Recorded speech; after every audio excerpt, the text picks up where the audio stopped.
Hello friends, welcome back on awaken brains once again. आप सबका awaken brains पे एक बारी फिर से स्वागत है with the motto learn any time learn anywhere.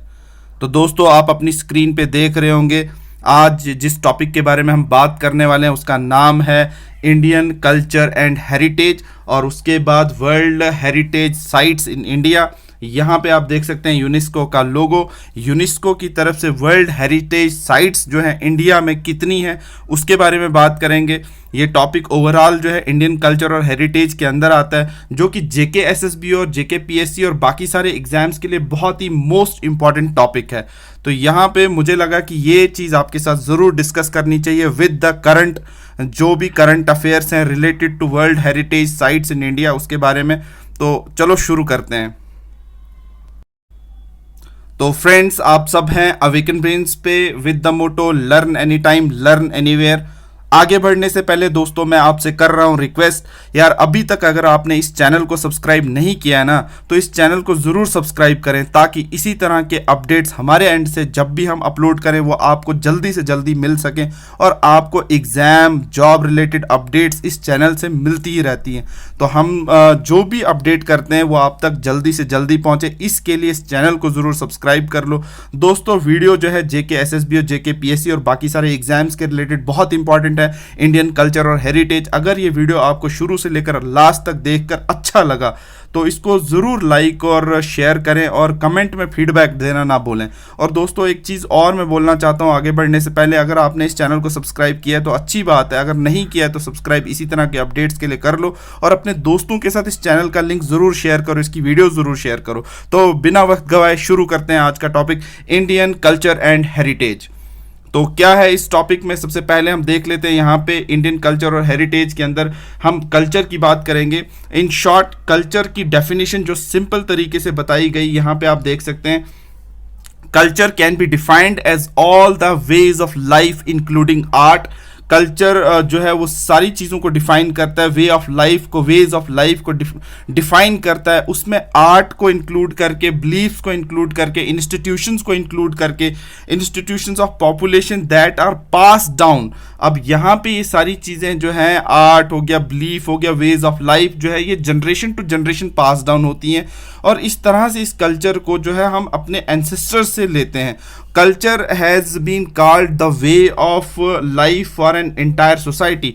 Culture को इस तरह से भी कहा जाता है कि एक तरह से वे ऑफ लाइफ है, सारी के सारी सोसाइटी किस तरह से जीती है, उठती है, बैठती है, अपनी रोज़मर्रा की ज़िंदगी को गुजारती है, अपने ट्रेडिशंस, कल्चर के अंदर जितना भी कस्टम्स हैं वो सारे जो भी परफॉर्म करते हैं वो एक किस्म का वे ऑफ लाइफ होती है। हमारे इंटायर सोसाइटी की वे ऑफ लाइफ को एक तरह से कल्चर कहा जाता है। एज सच इट इंक्लूड्स, अब यहाँ पे मैनर्स की बात आती है, ड्रेस की बात आती है, लैंग्वेज की बात आती है, रिलीजन की बात आती है। रिलीजन के अलावा यहाँ पे आप देख सकते हैं रिचुअल्स की बात आती है, आर्ट की बात आती है, नॉर्म्स ऑफ बिहेवियर की बात आती है। इन सारी चीज़ों को कल्चर के अंदर जो है इंक्लूड करके बताया जाता है कि कल्चर जो है वो होल सम में कल्चर क्या है। और उसके बाद such as a law and mortality and system of beliefs, तो बिलीफ्स और कस्टम और ट्रेडिशन को भी कल्चर का पार्ट माना जाता है। तो इस तरह से कल्चर को एक सिंपल डेफिनेशन में अगर हम पढ़ें तो culture can be defined as all the ways of life. यहाँ पे आप देख सकते हैं including art, beliefs and institutions of population that are passed down from generation to generation. Culture has been called the way of life for an entire society. तो इसके अंदर आप manners, dresses, languages, religion, ritual, art, norms of behavior such as law and mortality and the system of belief को कहा जाता है। ये overall culture की डेफिनेशन है। अब यहाँ पे हम बात करेंगे इंडियन कल्चर की। तो इंडियन कल्चर के हिसाब से अगर हम बात करें यहाँ पे इंडियन कल्चर की, तो इंडियन कल्चर के लिए क्या कहा जाता है, इट इज़ या India is one of the world's most oldest civilisation, world's oldest civilisations and one of the most populated यहाँ पे countries in the world. India के बारे में ये कहा जाता है कि वर्ल्ड की सभ्यताओं में से, सिविलाइजेशंस में से सबसे ओल्डेस्ट सिविलाइजेशन इंडिया की है। One of the most populated country है वर्ल्ड की आफ्टर चाइना। चाइना नंबर 1 पे और इंडिया नंबर 2 पे है। तो कुछ ही सालों की प्रेडिक्शन दी जा रही है कि इंडिया जो है 2050 तक चाइना को जो है ज़रूर पीछे छोड़ जाएगा पॉपुलेशन में, ये कहा जाता है। फिर फ्यूचर में क्या होगा, गॉड नोज बेटर। आगे हम बात करते हैं। The Indian culture has often labelled as a amalgamation of several various good sculptures span across the Indian subcontinent and has been influenced and shaped by a history that is a several thousand year old. यहाँ पे ये कहा जाता है कि इस Indian culture को label किया जाता है amalgamation of several various good sculptures. मैं तो यहाँ कहूँगा amalgamation of different cultures, जो है एक किस्म का मिक्सचर ऑफ कल्चर. यहाँ इसको हम कह सकते हैं मल्टी कल्चरल सोसाइटी बन चुकी है इंडिया. तो इस तरह से भी इंडिया के कल्चर को देखा जाता है. इंडिया एक मल्टी कल्चरल हब भी बन चुका है, क्योंकि यहाँ पे हर रिलीजन, हम आगे पढ़ेंगे, हर रिलीजन, हर ट्रेडिशन, हर कस्टम और बहुत सारी लैंग्वेजेस को मिलाकर ये किस्म का एमलगमेशन ऑफ कल्चर भी बन जाता है. Through the history of India, Indian culture has been heavenly influenced by the धार्मिक रिलीजन्स. धार्मिक रिलीजन्स से जो है ये इन्फ्लुएंस हुआ है. They have been credited with the shaping much of the Indian philosophy से, लिटरेचर से, आर्किटेक्चर से, आर्ट एंड म्यूजिक से हमारा इंडिया का कल्चर इन्फ्लुएंस हुआ है. यहाँ पे भी आपको ये बात समझनी होगी कि कल्चर का पार्ट म्यूजिक भी आता है, आर्ट भी आता है, आर्किटेक्चर आता है, लिटरेचर आता है, फिलॉसफी आती है. ये सारी की सारी चीज़ें इंडिया के कल्चर के अंदर आती हैं और इससे ये एमलगमेशन ऑफ कल्चर भी बन जाता है. Greater India was the historical extent of Indian culture beyond the Indian subcontinent. अब आपको ये भी पता है कि इंडिया का कल्चर बियॉन्ड द सबकॉन्टिनेंट फैला हुआ है. This particularly concerns the separate of Hinduism. जैसे फैला हुआ है बाहर के देशों में, इंडिया से बाहर निकले आप तो हिंदुइज्म जो है कहीं ना कहीं उसकी हमें एग्जाम्पल्स देखने को मिल जाती हैं. बुद्धिज़्म की, आर्किटेक्चर की, एडमिनिस्ट्रेशन की and the writing system from India to other parts of Asia through the silk route से जो ट्रैवलर्स आए एंड मैरी टाइम जो ट्रेडर्स आए, उन्होंने इस कल्चर को जो है बियॉन्ड द बॉर्डर्स लिया और इंडिया की पहचान पूरे वर्ल्ड में करवाई. During the early centuries of common era में सिल्क रूट से भी हमारे कल्चर को फ्लॉरिश करने में काफ़ी मदद मिली. टू द वेस्ट और उसके बाद greater India overlaps with the greater Persia in the Hindu Kush and Pamir mountains. तो इस तरह से वेस्ट की तरफ अगर हम चलें तो हमारे इंडिया के कल्चर को फ्लॉरिश करने में ट्रेडर्स ने, सिल्क रूट ने और भी हमारी एडमिनिस्ट्रेशन ने या हमारे राइटिंग्स ने, हमारे जो लिखी हुई पुरानी किताबें थी, स्क्रिप्चर्स थे, उन्होंने भी काफ़ी मदद की. हमारा इंडिया का कल्चर बियॉन्ड इंडिया जाए, अक्रॉस द सबकॉन्टिनेंट और सबकॉन्टिनेंट से बाहर बाकी कॉन्टिनेंट्स में भी फैले. ये इंडिया के कल्चर की बहुत बड़ी मिसाल है. उसके बाद in over the centuries there has been a significant fusion of cultures between, यहाँ पे आप देख सकते हैं बुद्धिस्ट, हिंदूज, मुस्लिम्स में सुन्नी एंड शिया, सूफी और इस तरह से Jain, Sikhs and various tribal populations in India. अब यहाँ पे मैं एक बात कर दूं, यहाँ पे जो बता रहे हैं कि सेंचुरीज ओवर द सेंचुरीज में सिग्निफिकेंट फ्यूजन्स हमें मिलते हैं. फ्यूजन मीन मिक्सचर मिलता है, एमलगमेशन मिलता है बहुत सारे कल्चर्स का, बहुत सारे रिलीजन्स के की जो एक किस्म की हमारी multi cultural religion, multi cultural tradition, multi cultural हमारा हब बन गया. तो ये किन किन रिलीजन से, बुद्धिज़्म, हिंदुइज़्म, मुस्लिम्स में सुन्नी, शिया, सूफी, जैन, सिख्स, ये बड़े बड़े रिलीजन जो है ना इन्होंने इंडिया के अंदर ही जन्म पाया. तो मैं यहाँ से बात करूँगा सबसे पहले बुद्धिज़्म इंडिया में ही ये जो है वो जो है इस्टेब्लिश हुआ, यहाँ इधर से इसका जन्म हुआ. हिंदुइज़्म तो ऑलरेडी आपको पता है, फिर मुस्लिम्स तो चलो अरब वर्ल्ड से आया, लेकिन जैनिज़्म, सिखिज़्म, ये बड़े बड़े धर्म जो हैं ये इंडिया से ही इनका जो है जन्म हुआ है. तो इसलिए भी बहुत बड़े बड़े जो दुनिया के रिलीजन्स हैं उनमें मेजर रिलीजन्स इंडिया के अंदर ही आते हैं, अगर हम क्रिश्चियनिटी और मुस्लिम्स, इस्लाम को छोड़ दें तो. आगे बढ़ते हैं, हम यहाँ पे देखेंगे Indian culture is a unique end variant. It includes intellectual and the social aspect of any human being. It also takes account of the aesthetic instinct as well as the spiritual impulse. अब इसमें aesthetic instinct भी मिलता है, spiritual impulse भी मिलता है. India एक vast country है with a lot of diversity. इसके बारे में आपको पता है, फिजिकल एंड सोशल इन्वायरमेंट के अंदर अगर हम देखें तो बहुत बड़ी डाइवर्सिटी है.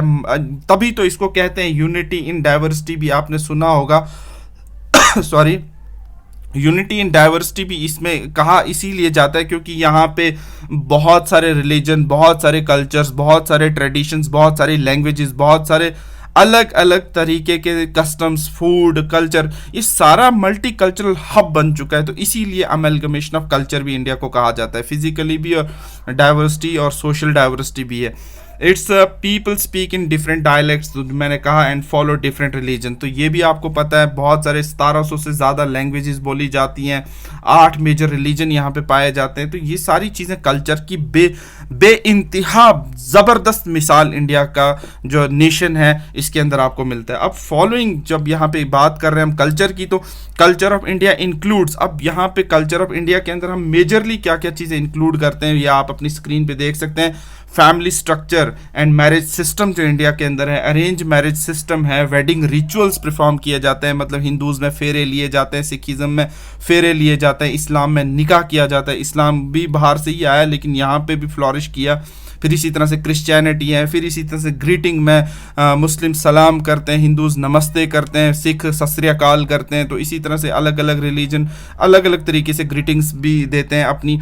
और उस तरह से फेस्टिवल आ गया है हिंदूज़ के अंदर, दिवाली है या दीपावली है, होली है, इसी तरह मुस्लिम्स की ईद है, क्रिश्चियंस की क्रिसमस है, इसी तरह सिखों के भी गुरपुरब वगैरह मनाए जाते हैं। बहुत सारे अलग अलग रिलीजन्स के अलग अलग जो है फेस्टिवल सेलिब्रेट होते हैं। एनिमल्स को अलग अलग तरीके से यहाँ पे पूजा जाता है, कज़ीन्स मिलते हैं आपको, क्लोथिंग मिलती है, कोई कुर्ता पजामा पहनता है तो कोई पगड़ी पहनता है तो कोई सलवार कमीज़ पहनता है। तो इस तरह से अलग अलग तरीके, नीचे चले जाओ डाउन साउथ में तो धोती पहनते हैं। तो ये क्लोथिंग से भी कल्चर का पता चलता है, लैंग्वेज से भी पता चलता है। साउथ इंडियन लैंग्वेजेस अलग है, नॉर्थ इंडियन लैंग्वेजेस अलग है। मलयालम देखो, तेलुगु देखो, आप हिंदी देखो, आप उर्दू देखो, डोगरी देखो, पंजाबी देखो, हरियाणवी देखो, राजस्थानी देखो, गुजराती देखो, मराठी देखो, ये लैंग्वेजेस से हमारे कल्चर दिखते हैं। फिर इसी तरह से, ये मैं क्या बोल रहा हूँ यहाँ पे आप दोस्तों, ये समझने की बात यहाँ पे आपको ये ज़रूर है कि कल्चर के अंदर हम क्या क्या इंक्लूड करते हैं। तो मैं यहाँ लैंग्वेजेस की बात कर रहा था, इसी तरह से लिटरेचर की बात कर रहा था। तो लिटरेचर भी अलग अलग लैंग्वेजेस में लोगों ने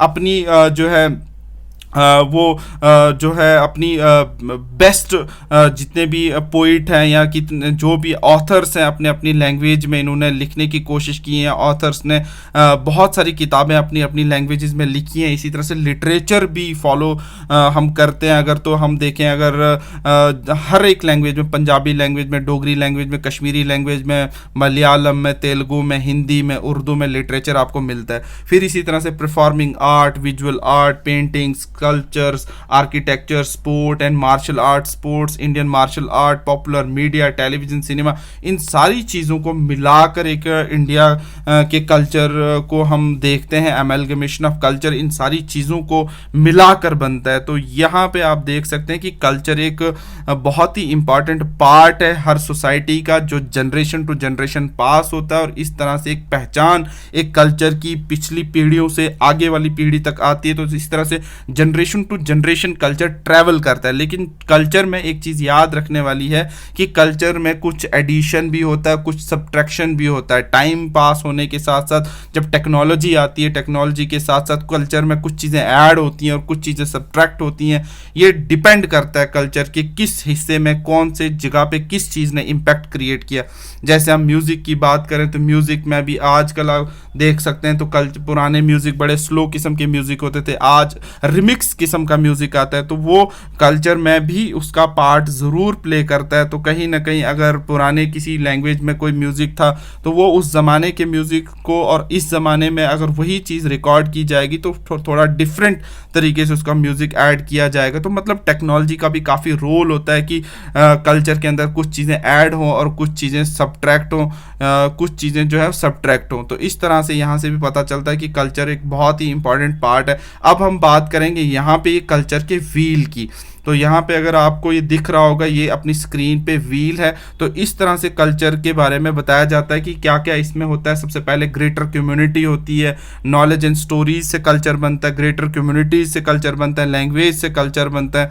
इसी तरह से यहाँ पे आप देखें ट्रेडिशन एंड रिचुअल से कल्चर बनता है, टेक्निक्स एंड स्किल्स से कल्चर बनता है, टूल्स एंड ऑब्जेक्ट्स को यूज़ किया जाता है, द आर्ट को यूज़ किया जाता है, फूड एंड ड्रिंक्स को यूज़ किया जाता है। इसी तरह से यहाँ पे वैल्यूज़ को ऐड किया जाता है। तो इस तरह से एक complete amalgamation of fusion of culture बनता है। तो कल्चरल व्हील के अंदर आप देख सकते हैं ये सारी चीज़ें इंक्लूड होती हैं। अगर दोस्तों अभी तक आप ये वीडियो देख रहे हो और चैनल को सब्सक्राइब नहीं किया है तो प्लीज़ इस चैनल को इसी तरह के अपडेट्स के लिए, जनरल नॉलेज के लिए, करंट अफेयर्स के लिए ज़रूर सब्सक्राइब करें, ताकि आपको आने वाले एग्जाम में आपको ज़रूर इस चैनल से हेल्प होगी और जॉब रिलेटेड अपडेट भी इससे मिलते रहते हैं। तो आप इससे जुड़े रहें। JKPSC, JKSSB, net set, universities के अपडेट, हर तरह का अपडेट एजुकेशन और एजुकेटेड यूथ के लिए इस यूट्यूब चैनल पर ज़रूर अवेलेबल रहता है। तो आप इस चैनल को सब्सक्राइब करके अपना फ़ायदा हासिल करें। अगर सब्सक्राइब किया है तो इस वीडियो को ज़रूर एंड तक देखें और वीडियो को लाइक, शेयर और कमेंट करना ना भूलें और अपने दोस्तों के साथ इस चैनल को ज़रूर शेयर करें। तो बढ़ते हैं हम आगे। यहाँ पे आप देख सकते हैं एक बेहतरीन खूबसूरत तस्वीर खींची गई है इंडिया के कल्चर के बारे में। यहाँ पे आप देखें तो ताज से लेकर नीचे डाउन साउथ तक अलग अलग रिलीजन्स को दर्शाया गया है और फिर उसमें दिखाया गया है। आप देख सकते हैं हर एक रिलीजन का यहाँ पे पार्ट है। उसके बाद म्यूज़िक, यहाँ पे बहुत सारे इस आर्टिस्टिक वे में एक स्टाइल से इंडिया को बताया गया और दिखाया गया है, सारे रिलीजन्स को, सारे कल्चर्स को, म्यूज़िक को, फेस्टिवल्स को, हर चीज़ को यहाँ पे दिखाया गया है। तो this is again another example, beautiful example of Indian culture. तो अब हम बात करेंगे यहाँ पे नेक्स्ट जो है वर्ल्ड हेरिटेज साइट्स के बारे में। सबसे पहले मैं लेटेस्ट बता दूं करंट क्या है। यहाँ पे 2022 और 23 के रिलेटेड इन्होंने कहा वर्ल्ड हेरिटेज नॉमिनेशंस हुई हैं 22 और 23 की। 2022 और 23 में रिसेंटली आपने न्यूज़ में देखा होगा union minister of culture has nominated sacred ensembles of the Hoshila Temple for consideration as a World Heritage Site for the year 22-23 के लिए। अब इसमें क्या देखने को मिला आपको, यहाँ पे रिसेंटली वर्ल्ड हेरिटेज साइट ने जो है कंसिडरेशन दी है, लेकिन इसके बारे में फर्दर हम बात करें sacred ensembles of Hoshalas built in 12th and 13th century and represented by the three components of, यहाँ पे आप देख सकते हैं, 3 components of बेलूर, हलीबीड एंड सोमनाथापुरा इन कर्नाटका। तो यहाँ पे ये रिप्रेजेंट करता है 3 कंपोनेंट्स को। All these 3 Hoysala temples are protected monuments of, यहाँ पे आप देख सकते हैं आर्कियोलॉजिकल सर्वे ऑफ इंडिया के द्वारा जो ये प्रोटेक्ट किए गए तीनों टेम्पल्स हैं, इसको अब वर्ल्ड हेरिटेज साइट के अंदर जो है नॉमिनेशन के लिए डाला गया है। The sacred ensembles of the Hoysalas have been on UNESCO tentative list. अब ये टेंटेटिव लिस्ट के बारे में भी मैं नीचे बात करूंगा। इसको टेंटेटिव लिस्ट में 15 अप्रैल 2014 से डाला गया था and stand testimony of the rich historical and cultural heritage of India. तो यहाँ पे एक बहुत ही खूबसूरत मिसाल ये पैदा करती है रिच हिस्टोरिकल और कल्चरल हेरिटेज ऑफ इंडिया की। और सेक्रेड एनसेम्बल्स ऑफ होशालास, तो इसलिए ये यूनेस्को टेंटेटिव लिस्ट में भी इसको डाला गया था। अब टेंटेटिव लिस्ट के बारे में हम फर्दर नीचे बात करेंगे, पहले हम यहाँ पे देख लेते हैं। Earlier UNESCO world heritage centre WHC has agreed to publish Hindi description of India's UNESCO world heritage site on WHC website. तो पहले यूनेस्को ने ये माना था, एग्री हो गया था कि हम हिंदी की डिस्क्रिप्शन भी यूनेस्को की वर्ल्ड हेरिटेज साइट पे अवेलेबल करवा देंगे। जैसे बाकी लैंग्वेजेस में वहाँ पे लिखा आता है वैसे ही हिंदी का भी आएगा लिखा हुआ। उसके बाद ये हुआ। तो नेक्स्ट यहाँ पे अब बात करेंगे दोस्तों, आगे बढ़ने से पहले अगर अभी तक आपने चैनल अवेकन ब्रेन्स को सब्सक्राइब नहीं किया है तो प्लीज़ इस चैनल को learn any time learn anywhere के मोटो के साथ ज़रूर सब्सक्राइब करें, ताकि आपको ये फ्यूचर में हमारी एंड से जो भी हम वीडियो अपलोड करें वो आपको मिले और आप उससे फ़ायदा हासिल कर सको। अगर चैनल को सब्सक्राइब कर दिया तो दोस्तों के साथ इसको ज़रूर शेयर करें और वीडियो अगर अच्छा लगा तो लाइक और शेयर करना ना भूलें और कमेंट में अपना फीडबैक देना ना भूलें। तो यहाँ पर कंट्री की इन्फॉर्मेशन बता रहा हूँ दोस्तों। ज्वाइंट यूनेस्को हमने, इंडिया ने, ये भारत का झंडा है बेमिसाल तिरंगा झंडा, तो इन्होंने यहाँ पे फरमाया है कि बताया है कि इंडिया ने यूनेस्को को ज्वाइन कब किया था, 4 नवंबर 1946 को ज्वाइन किया था एज अ मेंबर। तब से ही मेंबर है। अब यहाँ पे यूनेस्को है क्या? The UNESCO, the United Nations educational scientific and cultural organisation, UNESCO is a specialised agency है यूनाइटेड नेशन की, aimed at promoting world peace and security through the international cooperation and cooperation के बाद in education, art, science and culture. मैं दोबारा पढ़ लेता हूँ। UNESCO जो है एक स्पेशलाइज्ड एजेंसी है यूनाइटेड नेशन की, जिसका काम है, एम करता है जो अपना promoting world piece security through the international cooperation इन, अब किन किन चीज़ों में, यहाँ पे एजुकेशन में, आर्ट में, साइंस में और कल्चर में। तो ये यूनेस्को का काम है। अब यूनेस्को कब खुद बनी थी, इसका हेडक्वार्टर देखें आप, पेरिस फ्रांस में है और इसका हेड जो डायरेक्टर जनरल आज है अजोले। यहाँ पे नाम प्रोनाउंस करना थोड़ा मेरे लिए मुश्किल था, अगर आपसे प्रोनाउंस हो रहा है तो आप कर सकते हैं। उसके बाद एब्रीविएशन इसकी यूज़ की जाती UNESCO, तो इसलिए इसको यूनेस्को कहते हैं। और पूरी फुल फॉर्म इसकी United Nations educational scientific and cultural organisation इसको कहते हैं। अब ये फाउंड कब हुई थी? इसको फाउंड किया गया था 16 नवंबर, यहाँ पे आप देख सकते हैं 1945 को, लंदन यूनाइटेड किंगडम के अंदर। और पेरेंट ऑर्गेनाइजेशन इसकी है यूनाइटेड नेशन, यूएन के अंदर इसको जो है यूनेस्को को हम जो है एक ऑर्गेनाइजेशन की तरह देखते हैं। तो यूनेस्को को पेरेंट ऑर्गेनाइजेशन यूनाइटेड नेशन की माना जाता है। अब what is world heritage site? World heritage site क्या होती है? तो वर्ल्ड हेरिटेज साइट किसको कहते हैं? At any various areas any of the various areas or subject inscribed on United Nations Educational Scientific and Cultural Organization जो है उसको वर्ल्ड हेरिटेज लिस्ट में डाला जाता है। अगर इसमें से कुछ भी यहाँ पे देखा गया कि वो वर्ल्ड हेरिटेज साइट में किन किन चीज़ों को इंक्लूड करके जो है यूनेस्को जो है वर्ल्ड हेरिटेज लिस्ट में उसको डालती है। सबसे पहले the sites are designated as a heavy outstanding universal values की होनी चाहिए under the convention of concerning the protection of the world culture और नेचुरल हेरिटेज जो है उसके अंदर कहीं ना कहीं उसकी मिसाल दिखनी चाहिए। 1972 में जो कन्वेंशन हुई थी। और उसके बाद वर्ल्ड हेरिटेज सेंटर जो है उसका सेक्रेटरीट जो है यहाँ पे टू दी 1972 की कन्वेंशन के अकॉर्डिंगली जो है उसको यूनेस्को जो है वर्ल्ड हेरिटेज की लिस्ट में इंक्लूड करती है। यहाँ पे दो कन्वेंशन हुई थी, 1972 सेक्रेटरीट टू द 1972 कन्वेंशन, और दूसरी world culture and natural heritage 1972 की कन्वेंशन। तो यहाँ पे ये जिसमें प्रोटेक्शन की बात की गई थी, कंसर्न की बात की गई थी। नेक्स्ट यहाँ पे बात हम करें तो it provides a framework for the international cooperation in preserving, और इंटरनेशनल कोऑपरेशन जो है ये फ्रेमवर्क किसने बनाया? इंटरनेशनली कोऑपरेट करें सारी कंट्रीज ताकि हम प्रिजर्व कर सकें, प्रोटेक्ट कर सकें कल्चर को, उनके ट्रेजर को, नेचुरल एरियाज को थ्रू आउट द वर्ल्ड। पूरी दुनिया के अंदर जहाँ पे भी इसको लगेगा कि ये कल्चरल ट्रेजर है उसको प्रोटेक्ट करने के लिए, नेचुरल एरियाज को प्रोटेक्ट करने के लिए थ्रू आउट द वर्ल्ड इसका एक फ्रेमवर्क बनाया गया, एक इंटरनेशनल ऑर्गेनाइजेशन बनाई गई है यूएन के अंदर, यूनेस्को। तो इसको सौंपा गया है इसका काम ताकि ये कल्चरल प्रोटेक्शन करे। अब there are 3 types of site. यहाँ पे ये कह रहा है 3 किस्म की साइटें होती हैं, कल्चरल, नेचुरल, मिक्स्ड। अब कल्चरल, नेचुरल, मिक्स 3 किस्म की साइटें तो हैं। यहाँ पे कल्चरल साइट कौन सी होती है? कल्चरल हेरिटेज साइट उन साइटों को कहते हैं includes hundreds of historical buildings जिनके अंदर आते हैं, टाउन साइट्स आती हैं, इंपॉर्टेंट आर्कियोलॉजिकल साइट्स आती हैं, works of the monumental sculptures आते हैं, पेंटिंग आती है। एग्जाम्पल इसका धोलवीरा हड़प्पन सिटी के बारे में इसकी मिसाल देकर बताया गया कि ये कल्चरल हेरिटेज साइट है। फिर नेचुरल हेरिटेज साइट किसको कहते हैं? Are restricted to those natural areas that have excellent ecological and evolutionary processes, unique natural phenomena हो, हैबिटेट्स हो of rare and endangered species उसके अंदर हो। एग्जाम्पल यहाँ पे बता रहा है हमें कि यहाँ पे great Himalayan national park conservation area, तो इसको नेचुरल हेरिटेज साइट की तरह देखा जाता है। ये तो हो गया कल्चरल हेरिटेज साइट और नेचुरल हेरिटेज साइट। फिर तीसरी कैटेगरी है mixed heritage site, contains element of both, जिसमें नेचुरल भी हो, कल्चरल सिग्निफिकेंस भी हो। इसमें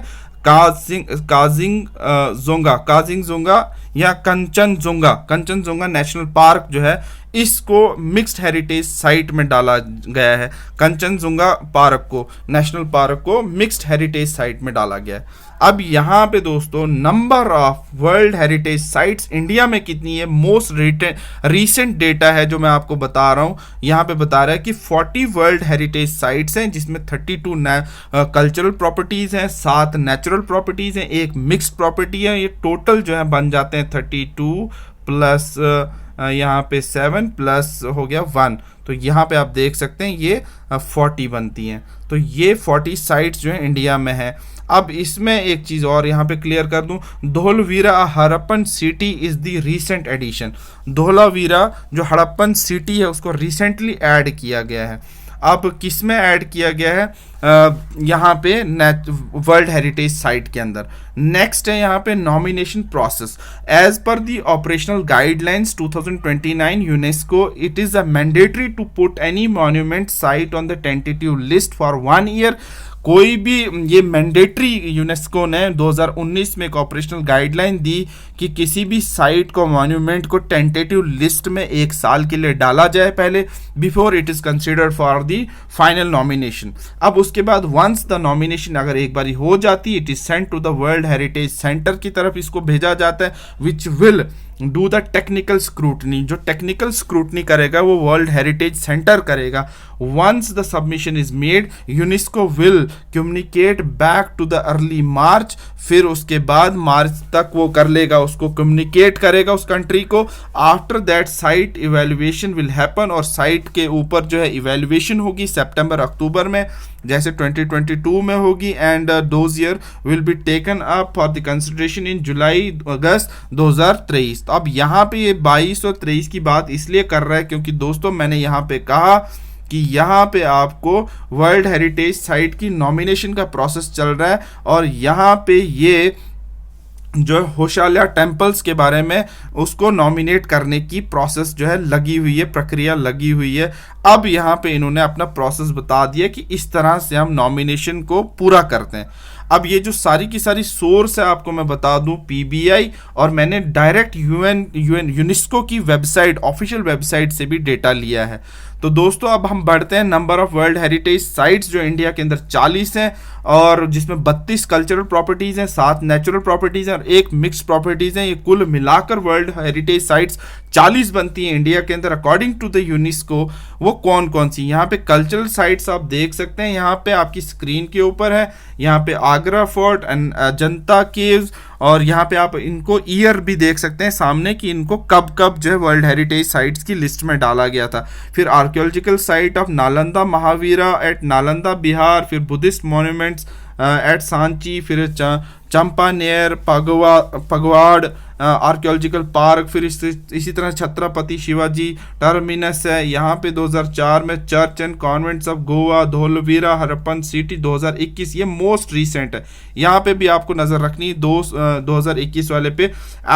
एलिफेंटा केव्स है, एलोरा केव्स है, फतेहपुर सिकरी है, ग्रेटर लिविंग चोला टेम्पल्स हैं, और इसी तरह से यहाँ पे आप देख सकते हैं group of monument at Hampi है, group of monument at Mahabalipuram है, ग्रुप ऑफ मॉन्यूमेंट एट पटका दकल है, पट्टादकल है, इसी तरह से हिल फोर्ट ऑफ राजस्थान है, हिस्टोरिक सिटी ऑफ अहमदाबाद है, इसी तरह से ये 2017 में इंक्लूड किया गया था। हुमायूं टॉम दिल्ली है, जयपुर सिटी राजस्थान 2019 में, फिर ककातिया रुद्रेश्वरा टेम्पल, रमापा टेम्पल तेलंगाना, ये मोस्ट रिसेंट है, इसी तरह से महाबोधि टेम्पल कम्प्लेक्स एट बोध गया, इसी तरह से माउंटेन रेलवे ऑफ इंडिया, और इसी तरह से Qutub Minar in and its monument Delhi. ये सारी चीज़ें जो है मैंने यूनेस्को की वेबसाइट से निकाली हैं। अगर आपको कहीं पे भी एरर लगता है ज़रूर मुझे बताएं। वीडियो को अगर आप देख रहे हैं और आपको अच्छा लग रहा है तो लाइक और शेयर और कमेंट करना ना भूलें, और चैनल को सब्सक्राइब करना ना भूलें।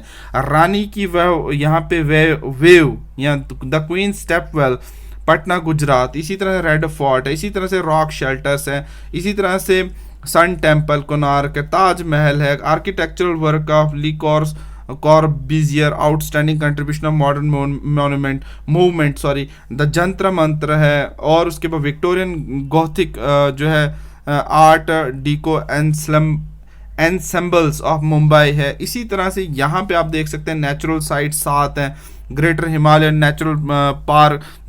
Greater Himalayan national park conservation area है, फिर इसी तरह से काजीरंगा नेशनल पार्क है, कियोलाडियो नेशनल पार्क है, मानस वाइल्ड लाइफ सेंचुरी है, Nanda Devi valley of flower national park है, इसी तरह से सुंदरबन नेशनल पार्क है, वेस्टर्न घाट है। तो ये सारी चीज़ें, तो यहाँ पे आपको मैं बता दूँ ये था 32 जो है कल्चरल हेरिटेज साइट थी, और फिर उसके बाद 7 नेचुरल साइट्स थी। यहाँ पे बता दूँ मैं 7 नेचुरल साइट्स थी और 1 मिक्स साइट है जिसको कंचनजुंगा नेशनल पार्क कहते हैं। तो यहाँ पे आपको ये क्लियर हो गया होगा कि जो यहाँ पे वर्ल्ड हेरिटेज साइट्स 40 है इंडिया के अंदर अकॉर्डिंग टू यूनेस्को, यूनेस्को ने जिसको इंक्लूड कर दिया अपनी लिस्ट में 32 कल्चरल प्रॉपर्टी, 7 नेचुरल प्रॉपर्टीज और 1 मिक्स प्रॉपर्टी। तो ये वो लिस्ट थी। और उसके बाद टेंटेटिव की बात मैंने की थी कि टेंटेटिव का क्या सिस्टम होता है। Indian sites on tentative list में 46 हैं, ये बात याद रखें, 46 टेंटेटिव लिस्ट में डाली गई हैं, 46।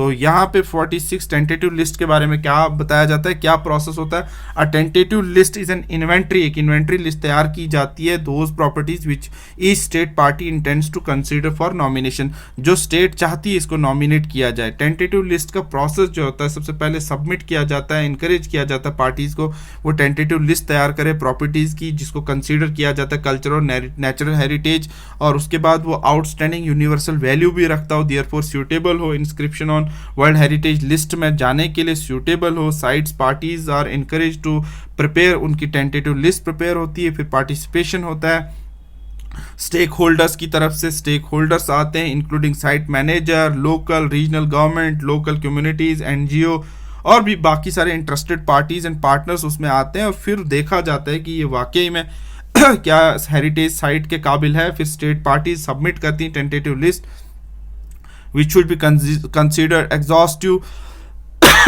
विच शुड नॉट, एक ऐसी लिस्ट होनी चाहिए जो सही में रियल हो, एग्जॉस्टिव नहीं होनी चाहिए, काफ़ी सारा बोझ उन पर नहीं पड़ना चाहिए। वर्ल्ड हेरिटेज सेंटर पे at least 1 year prior to the submission of any nomination state parties जो इनकरेज करती है, री एग्जामिन करती है, री सबमिट करती हैं उसको their tentative list at least every 10 years, तो उनको दोबारा 10 साल में दोबारा देखा जाता है। तो इस तरह से ये रूल्स होते हैं कि किस तरह से टेंटेटिव लिस्ट में जो है वो डाला जाता है। टेंटेटिव लिस्ट की सबमिशन होती है इंग्लिश और फ्रेंच लैंग्वेज में, containing the name of the property, geological location उसकी पता होनी चाहिए, फिर डिस्क्रिप्शन होना चाहिए ब्रीफ उसके बारे में, प्रॉपर्टी के बारे में, जस्टिफिकेशन होना चाहिए कि क्यों इसकी यूनिवर्सल वैल्यू है, उसके बारे में भी खुद कंट्री को, स्टेट को वहाँ पे बताना पड़ता है। इंटरनेशनली हम कंट्रीज को स्टेट ही कहते हैं। अगर आप पॉलिटिकल साइंस के स्टूडेंट नहीं है तो मैं आपको बता दूं, in international language each and every nation and country is considered as a state. तो हर एक स्टेट को बताया जाता है कि वो अपनी प्रॉपर्टी के बारे में जस्टिफाई करे कि हमें इसको क्यों वर्ल्ड हेरिटेज लिस्ट में डालना है। And nomination to the world heritage list will not be considered unless nominated property has already been included state parties की टेंटेटिव लिस्ट में, जब तक उसको ना डाला गया हो। और यहाँ पे कमिटी डिसीजन जो है आप देख सकते हैं कैसे आता है। वंस यहाँ पे डिसीजन नंबर है, once inscribed on the world heritage list properties are removed from tentative list of the state parties, और फिर उसको उसमें परमानेंट लिस्ट में डाला जाता है। तो यहाँ पे आप देख सकते हैं ये है टेंटेटिव लिस्ट इंडिया की तरफ से जो 46 टेंटेटिव लिस्ट है। मैं आपको बता दूं यहाँ पे आपकी स्क्रीन पे है ये सारी चीज़ें। आप पीडीएफ जो है इसकी डिस्क्रिप्शन से डाउनलोड करके ज़रूर पढ़ें। और लेटेस्ट जो है यहाँ पे आप देख सकते हैं ये है यहाँ पे 2021 की डिस्क्रिप्शंस में दी हुई टेंटेटिव लिस्ट में जिनको डाला गया है। तो ये कुल मिलाकर मैं आपको बता रहा था कि 40 जो वर्ल्ड हेरिटेज साइट्स हैं इंडिया के अंदर, फिर 46 टेंटेटिव लिस्ट के अंदर है, और इस वर्ल्ड हेरिटेज साइट के अंदर 32 जो है वो कल्चरल है, 7 नेचुरल है और 1 मिक्स्ड है। और इस तरह से हमारा यहाँ पे टॉपिक जो है ये ख़त्म हो जाता है, which was based on the Indian culture and heritage. I hope कि आपको ये वीडियो अच्छा लगा होगा, टॉपिक अच्छा लगा होगा, इंटरेस्टिंग लगा होगा। और अभी तक आप इस वीडियो को देख रहे हैं तो प्लीज़ इस चैनल को सब्सक्राइब और इस वीडियो को लाइक शेयर करना ना भूलें। अपने दोस्तों के साथ इस वीडियो को ज़रूर शेयर करें। तो thank you so much for watching this video and thank you so much for watching the content of the Awaken Brains with the motto learn anytime, learn anywhere. All the best दोस्तों, God bless you all and thank you so much for watching Awaken Brains.